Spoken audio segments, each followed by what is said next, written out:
Mari kita berdoa. Bapa dalam surga, kami menantikan apa yang menjadi isi hati Bapa kembali ditumpahkan di tengah-tengah kami semua. Kami merindukan apa yang menjadi didikan, nasihat, ajaran dari Bapa. Roh Kudus, Engkau guru kami yang agung, mengajarlah di tengah-tengah kami. Hanya di dalam nama Tuhan Yesus kami berdoa. Amin. Shalom, Lifehouse Family. Apa kabar saudara? Saya berdoa kita semua dalam keadaan baik-baik saja. Selama bulan ini saya akan menyampaikan sebuah tema yang sangat penting, yaitu tentang fondasi kehidupan. Kita akan bicara tentang fondasi. Minggu ini saya akan bicara dulu tentang fondasi kehidupan. Minggu-minggu ke depan saya akan bicara tentang fondasi keluarga, fondasi pelayanan, fondasi bekerja. Saya rindu supaya Lifehouse Family, Lifehouse Jakarta bisa menjadi jemaat yang memiliki fondasi yang sangat kuat. Kenapa fondasi menjadi begitu penting, saudara? Tidak dapat dipungkiri, banyak orang lebih senang mencari hal yang spektakuler, hal yang nampak dari luar. Sedangkan fondasi adalah sesuatu yang tidak terlihat, tapi fondasi itu menjadi dasar dan sangat penting. Fondasi itu sekalipun tidak terlihat, tetapi itu yang akan menentukan apakah suatu bangunan sustainable atau tidak. Fondasi iman kita sangat menentukan, saudara. Itulah yang akan menentukan apakah kehidupan rohani kita sustainable atau tidak. Orang yang tidak membangun fondasi imannya secara benar dan mendalam, maka kehidupan rohaninya juga sulit untuk menjadi sustainable. Sulit untuk bisa menjadi kokoh. Orang biasanya lebih tertarik mencari hal-hal yang spektakuler. Hal-hal yang kasat mata terlihat. Kalau saudara melihat bangunan, melihat gedung, memang wajar saja. Untuk melihat, wow, gedungnya bagus ya. Wow, tampilannya cantik ya. Tampilannya indah ya. Tidak banyak orang yang ketika melihat sebuah gedung yang sangat bagus, langsung yang berpikir fondasinya. Padahal fondasi itu yang akan menentukan apakah gedung itu bisa tetap berdiri kokoh atau tidak. Tapi mari saya bagikan buat saudara bahwa dalam kehidupan kekristenan, rupanya apa yang menjadi fondasi, apa yang tampak dalam itu jauh lebih penting daripada apa yang tampak di luar.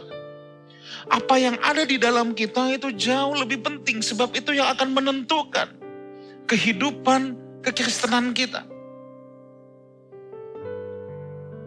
Jangan cuma terpaku untuk mencari hal yang spektakuler dan ekstravaganza. Saya ingin sedikit cerita ketika di awal-awal pertobatan saya, saudara. Back then 20 tahun yang lebih lalu. Saya ingat ada masa-masa di mana dulu zamannya altar call, rebah-rebah. Dan dalam pemahaman saya dulu, itu adalah urapan. Padahal urapan yang benar adalah sesuatu yang membuat kukuk atau sesuatu yang melepaskan apa yang membelenggu hidup seseorang. Itu urapan. Urapan tidak berhubungan dengan rebah-rebah atau lain sebagainya. Tetapi apapun yang mematahkan kuk yang membelenggu hidup seseorang, that's anointing. Itu yang ditulis Alkitab. Tetapi dulu dalam benak saya, kalau saya mendoakan orang kemudian orang rebah-rebah, itu yang saya pikir sebagai urapan tuh hanya itu. Jadi apa yang terjadi, saudara? Dulu saya setiap ketemu hamba Tuhan, habis khotbah pasti saya cegat dia. Saya cegat dia, lalu saya akan bilang, Pak, saya mau didoakan. Kalau ditanya, mau didoakan apa? Saya akan bilang, minta urapan. Padahal urapan itu Tuhan yang kasih, saudara. Tetapi dalam benak saya yang masih Kristen kanak-kanak saat itu adalah, saya juga mau melakukan hal-hal yang terlihat spektakuler. Saya pernah mengajar ada 3 jenis perjumpaan dalam kekristenan. Saya ulangi sedikit. Ada power encounter, orang berjumpa dengan kuasa, mujizat, kesembuhan, tanda-tanda ajaib, tanda-tanda dahsyat, tanda-tanda heran. Haleluya buat itu. Ada yang kedua, love encounter, perjumpaan dengan kasih. Di mana ketika seseorang mendengarkan khotbah tentang kasih Bapa, Tuhan mengampuni dia, Tuhan menerima dia tanpa syarat. Wah, air mata berlinang pecah. That's love encounter. Baik kalau orang mengalami 2 perjumpaan ini. Tetapi ada perjumpaan ketiga yang banyak orang tidak suka, truth encounter. Perjumpaan dengan kebenaran. Kalau perjumpaan yang pertama dan yang kedua, power and love encounter, itu yang saya katakan terlihat ekstravaganza, wow, terlihat dari luar. Tapi kalau ketika kita bicara truth encounter, itu tidak terlihat tampak luar. Tetapi kalau kita bicara fondasi, justru fondasi kita adanya pada truth encounter. Makanya setiap orang percaya harus berjumpa dengan kebenaran. Harus. Nah, mengapa fondasi sangat penting, saudara? Mengapa fondasi sangat penting? Sebab fondasi adalah titik di mana kita mulai membangun sesuatu. Entah membangun hidup kita, entah membangun rumah tangga, entah membangun pelayanan, entah membangun pekerjaan. We start from the foundation. Saudara tidak akan ketemu orang bangun rumah mulai dari jendela, mulai dari pintu, pasti mulai dari fondasi. Gak ada orang yang bangun rumah mulai dari genteng. Nah, mulai dari fondasi. Saya ingat dulu ketika saya masih tinggal di Australia. Membangun apartemen di Australia itu cepat, saudara. Rata-rata hanya 18 bulan sampai 24 bulan. Tetapi satu hal yang saya ingat bahwa yang paling lama itu menggali ke dalam. Menggali fondasi. Kalau fondasi sudah selesai, membangun ke atas itu sangat cepat. Membangun ke atas itu jauh lebih cepat daripada menggali ke dalam. Dari situ saya belajar bahwa memang fondasi itu sangat penting. Kenapa? Sebab fondasi yang rusak itu lebih sulit diperbaiki daripada bangunan yang tampak luar rusak. Bangunan tampak luar, kalau ada kurang-kurang, gampang di patch up. Gampang ditambal sulam, gampang diperbaiki. Tapi kalau fondasi ketika sudah didirikan di atas, untuk memperbaiki fondasi itu jauh lebih sulit. That's why they take time. Kita butuh waktu untuk memastikan bahwa fondasi kehidupan kita kokoh. Sebelum kita sibuk membangun ke atas, pastikan fondasi hidup kita itu kokoh. Kekristenan adalah jalan kehidupan. Kekristenan beda dengan agama lain. Ketika agama lain, agama apapun itu, yang namanya agama memperhatikan apa yang di luar. Tetapi kekristenan yang tadi saya katakan, memperhatikan apa yang di dalam dulu, apa yang menjadi fondasi. Kalau agama, termasuk agama Kristen, kalau kekristenan sebagai agama, masih sibuk menampilkan apa yang ada di luar. Yang namanya agama, untuk menjadi saleh aja, berusaha mempertontonkan apa yang dari luar, supaya orang tahu bahwa dia saleh. Tetapi kalau kekristenan, tidak perlu untuk menunjukkan kesalehan terlihat dari luar. Tetapi segala sesuatu dimulai dari dalam. Itulah sebabnya kekristenan itu harus dari luarnya justru sama, tapi dalamnya beda. Jangan luarnya beda, dalamnya sama. luarnya beda, kesenggol dikit, haleluya.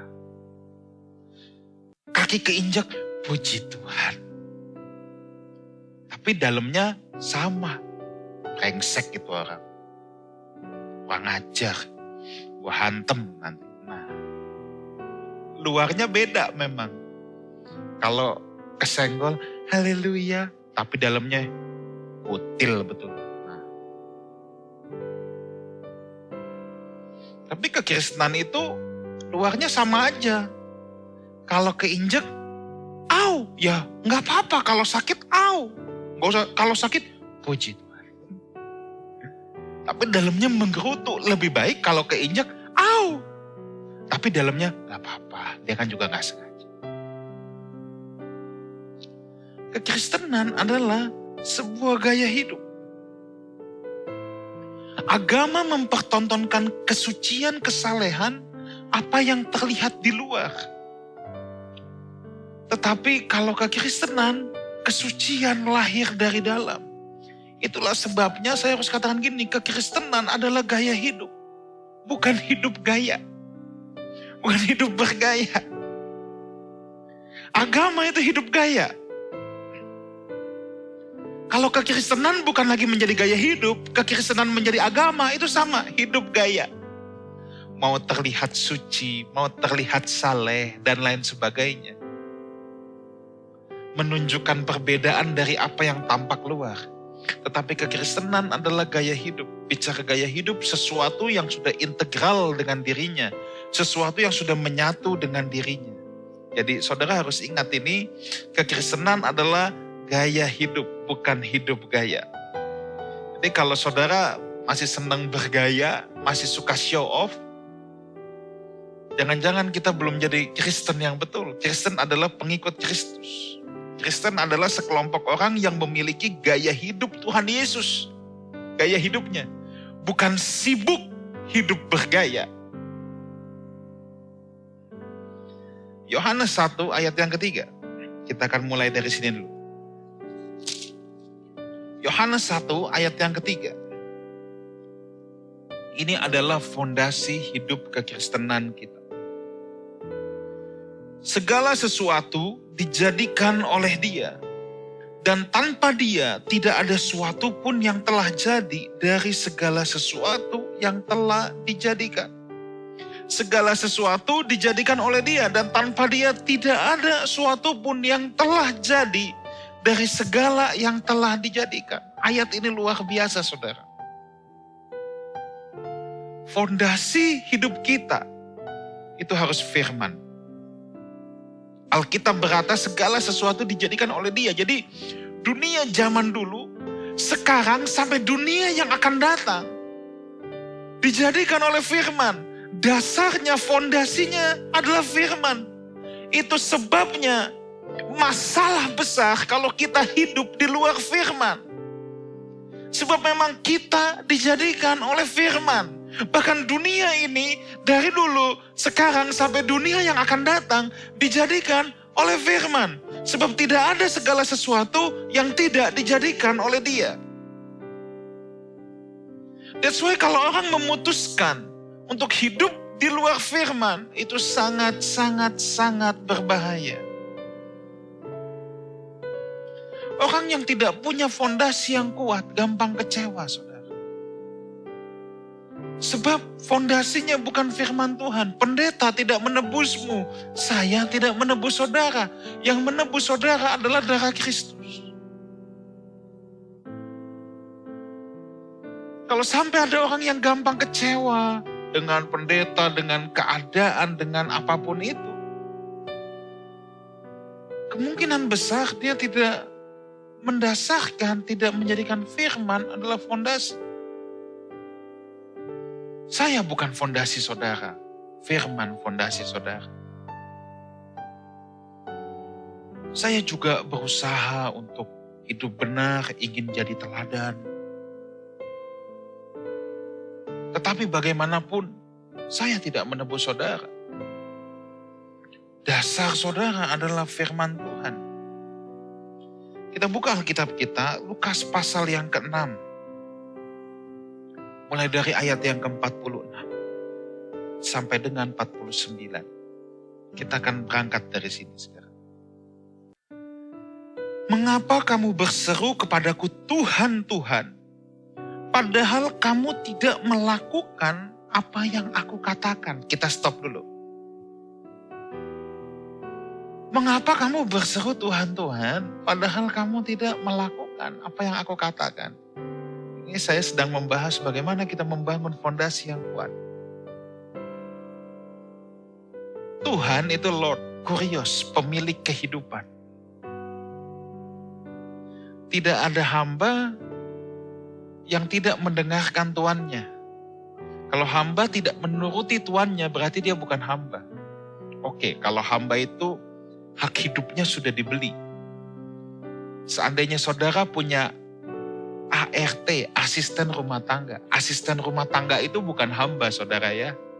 Asisten rumah tangga itu membantu saudara. Hak hidupnya tidak saudara beli. Mereka punya hak hidup.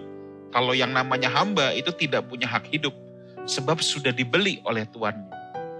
ART saja, asisten rumah tangga saja. Kalau saudara bilang A, dia harus melakukan A. Harus melakukan apa yang saudara turut. Apalagi hamba.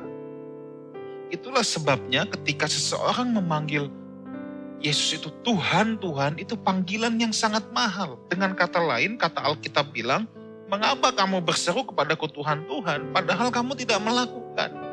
Kalau saya boleh pakai bahasa sehari-hari, kamu panggil aku Tuhan, tapi kamu tidak mau melakukan apa yang aku katakan, mendingan gak usah manggil deh, kan gitu. Ya, kalau saya pakai bahasa sehari-hari, gamblangnya kan gitu. Kamu panggil Tuhan, pemilik kehidupan, yang membeli hidupmu. Tapi kamu tidak mau melakukan apa yang aku katakan, kata Tuhan. Mendingan gak usah manggil deh. Ya. Jadi syarat orang yang memanggil Yesus Tuhan, saudara, itu bukan soal dibaptisnya. Tapi apakah dia memberikan hidupnya untuk dimiliki oleh Tuhan. Bukan soal di KTP tercantum Kristen kalau perlu, bukan Kristen lagi. Kan ada yang kalau ditanya agamanya apa? Kristen. Karena dari lahir sudah Kristen. Tapi Tuhan bilang kamu gak usah manggil deh kalau gak menurut. Nah sebab ini fondasi starts from here. Foundation starts from here. Fondasi kehidupan dimulai dari ketika kita mau melakukan apa yang Tuhan katakan. Sebab fondasi kita firman, tadi kita sudah baca. Segala sesuatu dijadikan oleh Dia. Ayat 47 sekarang. Setiap orang yang datang kepadaku dan mendengarkan perkataanku serta melakukannya, aku akan menyatakan kepadamu dengan siapa ia dapat disamakan. Nah, kalau saudara lihat Lukas 6 ini paralel dengan Matius pasal yang ke-7.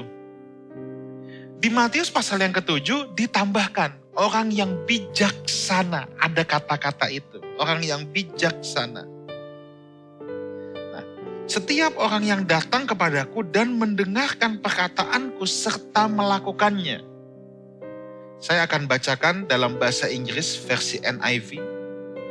I will show you what he is like who comes to me and hears my words and puts them into practice.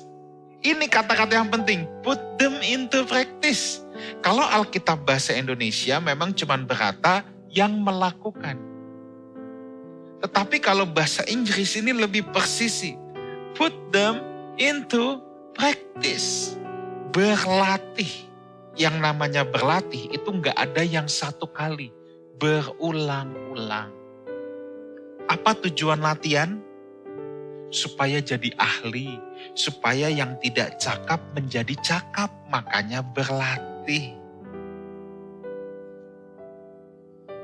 Di sini Tuhan berkata bahwa bukan sekedar melakukan saja, tapi kita harus melatih firman Tuhan. Melatih apa yang menjadi perkataan Tuhan. Kenapa harus dilatih? Supaya bisa menjadi kebiasaan. Kenapa harus jadi kebiasaan? Supaya bisa membentuk sebuah gaya hidup. Tindakan satuan yang dilakukan terus-menerus menjadi kebiasaan. Kebiasaan yang dilakukan terus-menerus akan menjadi ini lifestyle, gaya hidup. Dan tadi saya sudah katakan, kekristenan adalah gaya hidup, bukan hidup gaya. Kalau hidup bergaya nggak perlu dilatih. Yang penting kelihatannya Kristen. Yang penting gaya gua kayak orang Kristen. Pakai salib yang gede-gede. Kalau perlu sampai jalannya bongkok, saking salibnya berat kalungnya. Tetapi kekristenan itu harus menjadi bagian yang integral, yang menyatu gaya hidup. Jadi mau nggak mau harus dilatih. Hingga menjadi kebiasaan, kebiasaan yang diulang terus menjadi gaya hidup buat kita. That's all Christianity is about. Ayat 48. Ia sama dengan seorang yang mendirikan rumah. Orang itu menggali dalam-dalam dan meletakkan dasarnya di atas batu. Ketika datang air bah dan banjir melanda rumah itu tidak dapat digoyahkan. Karena rumah itu kokoh dibangun. Ini yang di Injil Matius berkata, orang yang bijaksana adalah orang yang mendirikan rumah di atas batu. Dalam bahasa Inggris gini, he is like a man building a house who dug down deep and laid the foundation on rock. Itulah yang disebut bijaksana. Dalam Matius 7 ayat 25 dikatakan ada hujan datang, banjir datang, angin datang. Hujan itu dari atas. Banjir itu dari bawah. Angin itu dari samping. Itu menggambarkan tantangan kehidupan bisa datang dari segala arah. Badai kehidupan bisa datang dari berbagai arah menyerang kita. Persoalannya bukan tantangannya, persoalannya bukan badainya. Persoalannya adalah apakah kita bisa teguh berdiri di tengah badai itu. Cobaan hidup itu bisa datang dari atas, samping, bawah, dari manapun itu. Hal yang mengecewakan saudara bisa datang dari mana saja. Bisa datang dari orang yang memang tidak suka sama saudara. Bisa datang dari orang yang terdekat dengan saudara. Bisa datang dengan orang yang saudara sangat percayai. Bisa datang dari orang yang seharusnya saudara look up sebagai teladan. Tetapi kalau fondasi kekristenan kita, fondasi hidup kita adalah firman Tuhan, kita tidak akan terpengaruh dengan badai apapun yang datang. Kita tidak akan mudah menjadi kecewa terhadap hidup ini. Kita tidak akan mudah menjadi kecewa dengan apa yang terjadi di sekeliling kita. Mau yang menyakiti kita orang jauh, orang dekat, orang apapun, kita tidak akan menjadi goyang. Memang Alkitab sudah bilang, tantangan, cobaan, badai bisa datang dari segala arah. Tapi itu bukan persoalannya. Persoalannya di mana kita letakkan fondasi iman kita. Itu yang menjadi persoalan. Saya berdoa supaya Life House Jakarta menjadi orang-orang yang meletakkan fondasi yang benar di atas batu. Inilah yang disebut dengan bijaksana. Ayat 49, akan tetapi barang siapa mendengar perkataanku tetapi tidak melakukannya, ia sama dengan seorang yang mendirikan rumah di atas tanah tanpa dasar. Ketika banjir melandanya, rumah itu segera rubuh dan hebatlah kerusakannya. Ini dalam Alkitab bahasa Inggris, but the one who hears my words and does not put them into practice is like a man who built a house on the ground without a foundation. Ini yang di Matius 7 dikatakan sebagai orang yang bodoh. Orang yang bijaksana dan yang bodoh menurut Alkitab itu bukan persoalan IQ. Itu bukan persoalan tingkat intelijensi. Itu bukan persoalan gelar. Itu bukan soal fasilitas, nama besar, dan lain sebagainya. Rupanya yang membedakan adalah apakah orang itu put them into practice atau tidak melatihnya. Orang yang bijaksana dan orang yang bodoh sama-sama mendengar firman Tuhan. Mendengar firman yang sama. Yang membedakan satu melatihnya, satu tidak melatihnya. Kemungkinan besar dua-duanya senang dengar firman. Maka saya harus ulangi lagi. Jangan senang kalau cuma sampai dengar firman Tuhan dan berkata, aku terjamah, firmannya bagus. Kalau saudara tidak meletakkan itu, put them into practice, tidak melatihnya, maka firman itu tidak akan mengubah hidup kita. Firman yang mengubah hidup kita adalah firman yang kita terima, kemudian kita melatihnya. We put them into practice.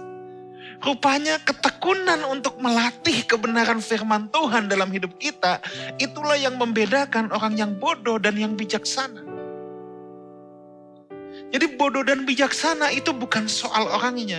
Stupid is what the stupid does. Kebodohan itu bukan orangnya. Kita seringkali melabel orang, bodoh, si A mah bodoh. No, we can labeling people. Saudara jangan melabel siapapun bodoh. Kita pun bisa melakukan kebodohan. Saya pun bisa melakukan kebodohan. Seorang pembicara, pendeta, pengkhotbah pun bisa melakukan kebodohan. Ketika kebenaran firman yang dia sampaikan, dia tidak mengambil untuk dirinya sendiri, untuk dilatih juga, maka ia akan jatuh dalam kebodohan yang sama. Jadi bodoh atau tidak, ini masalah apakah dia melatih atau tidak. Kalau tidak dilatih, tidak akan cakap. Karena tidak cakap, makanya jadi bodoh. Yang bodoh dan yang bijaksana sama-sama punya mimpi, saudara. Ya kan? Sama-sama punya mimpi untuk membangun rumah. Tapi beda. Yang membedakan adalah fondasinya. They share a same dream. Bisa punya mimpi yang sama-sama mau bangun kehidupan. Sama-sama mau membangun keluarga. Sama-sama mau membangun karir, sama-sama mau membangun pelayanan. Kemudian apa yang membedakan? Fondasinya yang membedakan. Untuk mendirikan di atas batu, itu capek dan mahal. Kita butuh equipment yang lebih. Tadi kalau di ayat yang keberapa? Ayat yang ke-48. Orang itu menggali dalam-dalam tuh. Kalau ayat 49, kalau yang bodoh, udah gak usah menggali, letakin aja langsung. Orang yang mau membangun di atas batu, memang butuh usaha lebih, butuh effort lebih, saudara. Seseorang yang mau memiliki fondasi hidup Kristen yang benar, harus berjumpa dengan kebenaran. Butuh komitmen, butuh konsistensi. Kalau love encounter dan power encounter tidak butuh komitmen, tidak butuh dedikasi, tidak butuh konsistensi. Tapi kalau mau membangun di atas batu, fondasi yang benar, yang kokoh, yang kuat, butuh konsistensi. Capek, saudara. Gak gampang. Tapi itu yang harus kita lakukan. Supaya kita tidak menjadi bodoh. Bijaksana adalah kemampuan mengaplikasikan kebenaran firman Tuhan dalam realitas hidup. Itu bijaksana. Hikmat adalah kemampuan dan keputusan untuk mengaplikasikan firman Tuhan ke dalam keputusan dalam hidup kita. Itu hikmat. Yang bodoh gimana? Yang bodoh adalah ketidakmampuan untuk mengaplikasikan firman Tuhan dalam hidup. Itu bodoh. Kenapa nggak mampu? Nggak dilatih. Jadi sebenarnya nggak ada yang bodoh saudara, cuman mau latihan atau tidak. Dua orang tadi saya katakan bisa share the same dream, bisa share mimpi yang sama mau bangun kehidupan, sama-sama mau bangun rumah, dengar firman yang sama, akhirnya yang membedakan yang satu mau melatih, yang satu tidak mau melatih. Jadi saudara dengar firman cuma sampai I'm touched, kalau saudara tidak melatihnya, saudara tidak akan sampai pada stadium I'm changed, saya diubah. Firman itu dari touch ke change itu butuh latihan. Itu tidak bisa mistis. Ya, itu tidak bisa mistis. Latih firman Tuhan. Latih buah roh, saudara ya. Dan ketika saudara mau melatih, maka Tuhan akan kasih kurikulum-kurikulum. Di mana kelemahan saudara, di situ Tuhan towel terus. Supaya apa? Supaya tidak cakap menjadi cakap. Misalnya buah roh. Ada kasih sukacita, murung terus. Nanti Tuhan kasih set-set kurikulum supaya saudara dalam segala situasi bisa menjadi sukacita, ditawel terus. Ada yang pelit, Tuhan kasih kondisi-kondisi di mana saudara bisa punya kemurahan. Ada yang buah roh kesabaran, ya Tuhan nanti kasih kurikulum supaya kesabaran saudara ditawel terus. Apakah saudara masih pemarah atau tidak? Tapi yang jelas kita mau melatihnya supaya kita cakap memiliki itu semua. Jadi sebenarnya tidak ada orang yang cakap saudara. Semua harus dilatih. Ya. So yang bodoh dan yang bijaksana yang membedakan hanya apakah dia mau melatih atau tidak. Jadi yang membedakan yang bodoh dan yang bijaksana adalah fondasinya. Apakah dia mau melatih atau tidak. Yang membedakan mereka adalah mereka tidak mulai dari titik yang sama. Ya. Yang satu membangun rumah dari fondasi, yang satu lagi kalau yang bodoh membangun dari pintu, dari jendela. Saya akan tutup dengan ini saudara. Saudara tahu motion detector lighting? Motion detector lighting. Jadi lampu yang dalam keadaan statisnya tuh dia akan mati. Tapi begitu ada pergerakan, saudara masuk ke ruangan, lampu itu bisa cireng nyala. Tahukah saudara, motion detector lighting itu sudah diprogram. Untuk dia tidak akan nyala sebelum ada movement.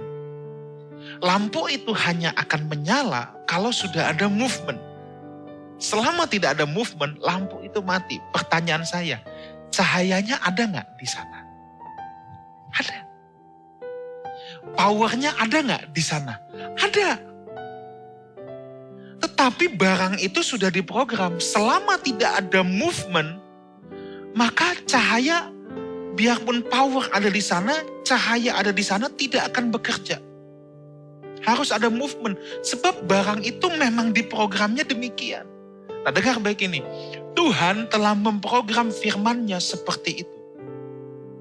Firman Tuhan akan menjadi tulisan mati dalam Alkitab selama kita tidak melatihnya, selama tidak ada gerakan dari kita.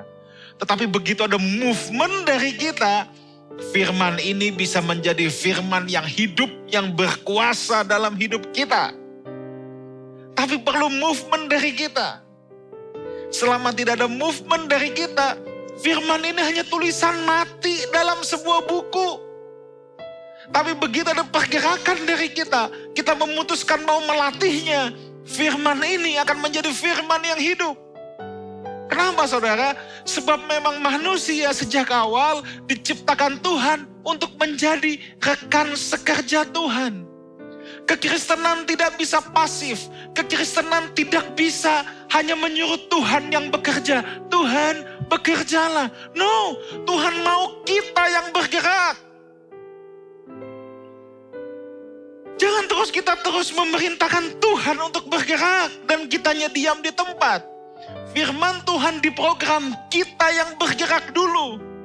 Maka Tuhan akan bergerak.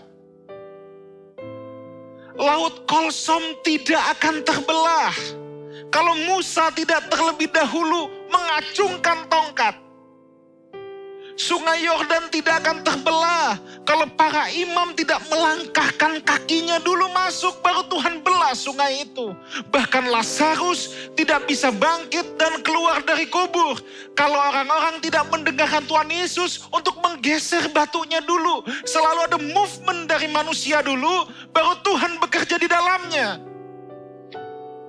Itu prinsip Alkitab. Itulah sebabnya Alkitab mengenal gini, walking by faith, bukan talking by faith. Berjalan dalam iman, ada movement, ada gerakan. Alkitab tidak mengenal talking by faith. Sayangnya banyak orang Kristen sekarang bukan walking by faith, tapi talking by faith. Ngomongnya doang jago. Abraham yang disebut sebagai bapak orang beriman, dia walking by faith. Dia keluar dari Ur Kasdim. Itu menunjukkan dia bergerak. Dia gak hanya ngomong, aku percaya Tuhan. Cuma ngomong doang, omdo. Sekarang dibutuhkan rekan-rekan sekerja Allah, dibutuhkan orang-orang Kristen yang mau melakukan movement, yang mau bergerak, yang mau melatih. Itulah orang-orang yang memiliki dasar yang kuat. Kita sudah cukup pintar ngomong, pintar doktrin, pintar gaya. Terlihat hebat, terlihat suci dan lain sebagainya. Yang menentukan sekarang, apa yang akan kita lakukan setelah kita belajar dan mengerti firman. Firman ini akan menjadi tulisan yang mati kalau kita tidak melatihnya. Fondasi tidak akan terbangun. Orang bodoh juga mendengar firman. Tapi orang bodoh tidak ada movement, tidak memutuskan untuk melatihnya. Tapi yang bijaksana, begitu dia mendengar, dia ada movement. Sehingga firman ini bisa hidup dan berkuasa dalam hidup saudara. Persoalannya yang kita harus renungkan. Lebih baik saudara, kita membangun fondasi kita sejak sekarang. Ketika saya merenung tentang kebenaran ini, saya merenung gini, ketika ada badai hebat, orang tidak bisa memperbaiki fondasi. Fondasi bisa dibentuk paling bagus adalah dari jauh sebelum badai datang. Kalau ada badai susah. Kalau mau tunggu badai lewat baru diperbaiki fondasi. Ketika ada badai, orang hanya bisa bertahan defensif, menunggu badai itu berlalu. Doa saya, Lifehouse Jakarta menjadi anggota keluarga kerajaan Allah yang bijaksana. Bukan hanya mendengar firman, tapi ada movement, ada motion. Sehingga firman Tuhan betul-betul menjadi dasar kehidupan kita yang kokoh. Dan kita semua boleh disebut sebagai orang-orang yang bijaksana, yang mendirikan rumah, mendirikan kehidupan di atas batu. Tuhan memberkati kita semua. Kita masuk dalam perjamuan Tuhan. Kita siapkan hati kita untuk masuk dalam perjamuan Tuhan, saudara. Mari kita berdoa. Bapa dalam surga, kami bersyukur untuk kebenaran firman Tuhan. Kami memutuskan, kami memilih untuk menjadi orang-orang yang bijaksana. Orang-orang yang mau melatih kebenaran firman Tuhan dalam hidup kami. Bapa, kalau sebentar kami akan masuk ke dalam perjamuan Tuhan. Kami berdoa, Tuhan melayakkan kami semua. Kami mohon ampun atas segala ketidaklayakan, ketidakberkenanan. Hal-hal yang kami lakukan yang melukai hati Bapa, kami mohon maaf, kami mohon ampun. Kalau sebentar kami akan bersekutu dengan tubuh dan darah-Mu yang dilambangkan dengan roti dan anggur. Kami berdoa supaya persekutuan ini mengingatkan kami akan pengorbanan Tuhan di atas kayu salib. Kami mau menjadi orang-orang yang bijaksana, orang-orang yang tidak menyia-nyiakan pengorbanan Tuhan Yesus di atas kayu salib. Kami mau meresponinya dengan benar, Tuhan. Terima kasih Bapak, terima kasih. Terima kasih. Saudara, Kita siapkan roti dan anggur yang adalah lambang tubuh dan darah Tuhan. Kita siapkan roti, kita angkat roti dengan tangan kanan kita di atas kepala kita. Roti ini adalah lambang dari tubuh Kristus. Ini akan menjadi seremonial biasa kalau kita tidak bergerak, kalau kita tidak memutuskan untuk melatih kebenaran firman Tuhan yang kita dengar dalam hidup kita. Tetapi sakramen ini bisa menguatkan kita, bisa menjadikan kita lebih berakar kuat ketika kita memutuskan untuk melatih segenap kebenaran firman Tuhan dalam hidup kita. Mari kita angkat roti dengan tangan kanan kita di atas kepala kita. Demikian firman Tuhan. Sebab apa yang telah kuteruskan kepadamu, telah aku terima dari Tuhan, yaitu bahwa Tuhan Yesus pada malam waktu ia diserahkan mengambil roti, dan sesudah itu ia mengucap syukur atasnya. Ia memecah-mecahkannya dan berkata, inilah tubuhku yang diserahkan bagi kamu. Perbuatlah ini menjadi peringatan akan aku. Bukankah roti yang kita pegang ini adalah lambang dari tubuh Kristus? Mari kita makan dengan iman dalam nama Tuhan Yesus.